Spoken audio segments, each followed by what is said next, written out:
ಜೈ ಭೀಮ್, ಜೈ ಭೀಮ್. ಬಹಳಷ್ಟು ಜನ ಹೆಣ್ಮಕ್ಳು ಹಿಂದೆ ಇದ್ದೀರಾ, ತಾವೆಲ್ಲರೂ ಸ್ವಲ್ಪ ಮುಂದೆ ಬಂದ್ಬಿಟ್ರೆ ಚೆನ್ನಾಗಿರುತ್ತೆ. ಇಲ್ಲೆಲ್ಲ ಜಾಗ ಇದೆ, ಬನ್ನಿ ಎಲ್ಲರೂ ಮುಂದೆ ಬನ್ನಿ. ಮುಷ್ಟಿ ಹಿಡಿದು ಒಂದ್ಸಲ ಎಲ್ಲರೂ ಜೋರಾಗಿ ಜೈ ಭೀಮ್ ಹೇಳಿದ್ರೆ ಬಹಳ ಚೆನ್ನಾಗಿರುತ್ತೆ.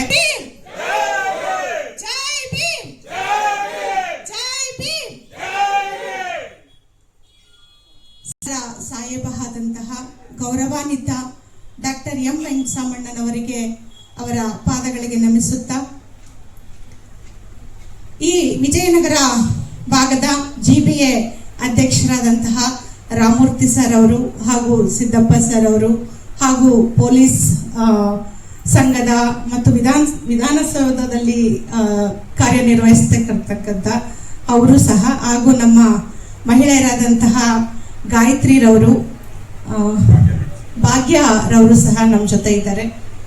ಸ್ನೇಹಿತರೆ, ನಾವೆಲ್ಲರೂ ಇವತ್ತು ಇಲ್ಲಿ ಒಂದು ಸಂಜೆಯ ಶುಭ ಸಂದರ್ಭದಲ್ಲಿ ನಾವಿಲ್ಲೆಲ್ಲರೂ ಸೇರಿದ್ದೀವಿ.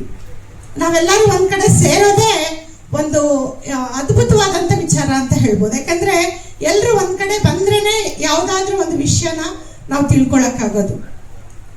ಇವತ್ತು ಬಹಳಷ್ಟು ಜನ ವಿಜಯನಗರದ ಹೆಣ್ಮಕ್ಳು ಇಲ್ಲಿ ಭಾಗವಹಿಸಿದ್ದಾರೆ. ನಮ್ಮ ರಾಮಮೂರ್ತಿ ಸರ್ ಯಾವಾಗ್ಲೂ ಹೇಳ್ತಾ ಇರ್ತಾರೆ, ನಮ್ಮ ವಿಜಯನಗರ ಭಾಗದಲ್ಲಿ ಒಂದು 500 ಜನ ಹೆಣ್ಮಕ್ಳನ್ನ ಸೇರಿಸಿ ಅವರಿಗೆ ತರಬೇತಿಗಳನ್ನ ಕೊಡಬೇಕು, ಅವರಿಗೆ ಗೌರ್ಮೆಂಟ್ ಅಲ್ಲಿರೋ ಸ್ಕೀಮ್ಗಳನ್ನ ತಿಳಿಸ್ಬೇಕು ಅಂತ ಬಹಳಷ್ಟು ಸಲ ಅವ್ರು ಹೇಳಿದ್ದಾರೆ ನನ್ನ ಹತ್ರ. ಇವತ್ತು ಮುಖ್ಯವಾಗಿ ನಮ್ಮ ರಾಷ್ಟ್ರೀಯ ಅಧ್ಯಕ್ಷರ ಜನ್ಮದಿನ ಜೂನ್ 4ನೇ ತಾರೀಕು ಬಹಳ ಅದ್ದೂರಿಯಾಗಿ ಟೌನ್ ಹಾಲ್ ಅಲ್ಲಿ ಸುಮಾರು 2000 ಜನ ಸೇರಿ ಅಣ್ಣವರ ಹುಟ್ಟುಹಬ್ಬವನ್ನ ಆಚರಣೆ ಮಾಡಿದ್ವಿ. ಇವತ್ತು ನಿಮ್ಮ ಭಾಗದಲ್ಲಿ ಅಣ್ಣವರ ಜನ್ಮದಿನದ ಅಂಗವಾಗಿ ಇವತ್ತು ಏನು ಕಾರ್ಯಕರ್ತರ ಸಮಾವೇಶವನ್ನ ನಾವಿಲ್ಲಿ ಹಮ್ಮಿಕೊಂಡಿದ್ದೀವಿ.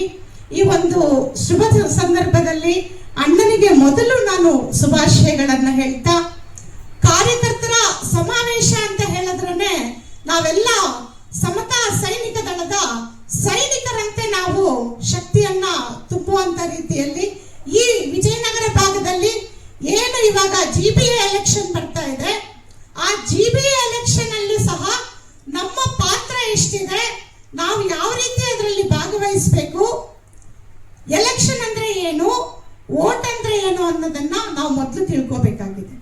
ಬಾಬಾ ಸಾಹೇಬ್ ಅಂಬೇಡ್ಕರ್ ಅವರು ನಮ್ಗೆ ವೋಟ್ ಹಾಕೋ ಹಕ್ಕನ್ನ ಕೊಟ್ಟಿಲ್ಲ ಅಂತ ಹೇಳಿದ್ರೆ ನಾವು ಯಾರನ್ನು ಸಹ ಈ ದೇಶದ ಪ್ರಜೆ ಅಂತ ಗುರುತಿಸ್ಕೊಳ್ಳಕ್ಕೆ ಸಾಧ್ಯ ಆಗ್ತಿರ್ಲಿಲ್ಲ.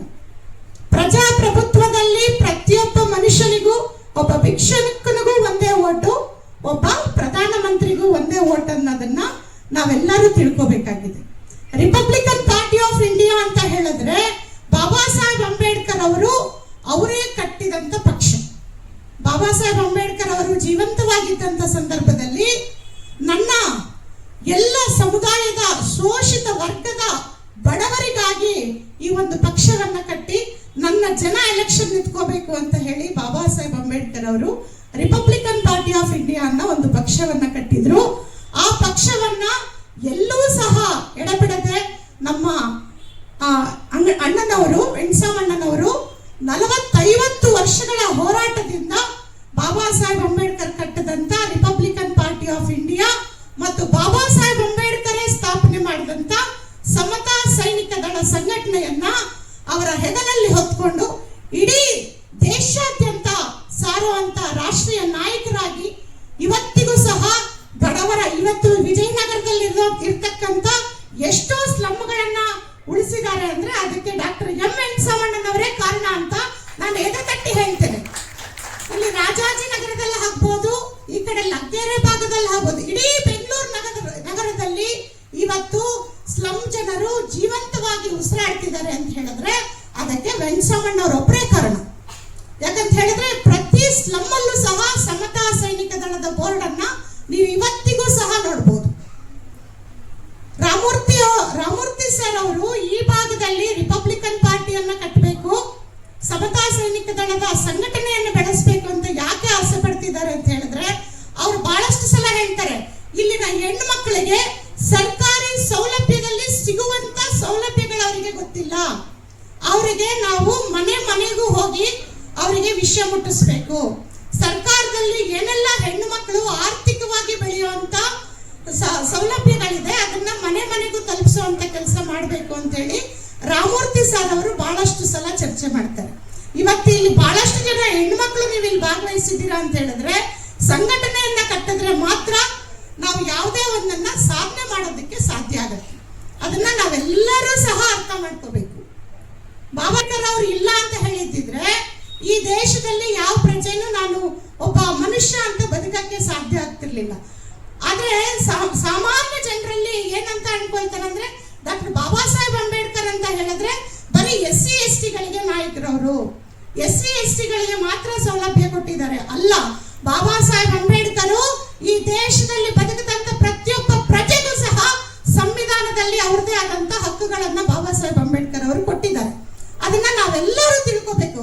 ಪ್ರತಿಯೊಬ್ಬ ಜಾತಿಯವರಿಗೂ ಸಹ ಸಂವಿಧಾನದಲ್ಲಿ ಅವ್ರದೇ ಆದಂತ ಹಕ್ಕಿದೆ. ಮಹಿಳಾ ಮೀಸಲಾತಿಯನ್ನ ಬಾಬಾ ಸಾಹೇಬ್ ಅಂಬೇಡ್ಕರ್ ಅವರು ಹಿಂದೂ ಕೋಡ್ ಬಿಲ್ ಅಂತ ತರ್ತಾರೆ.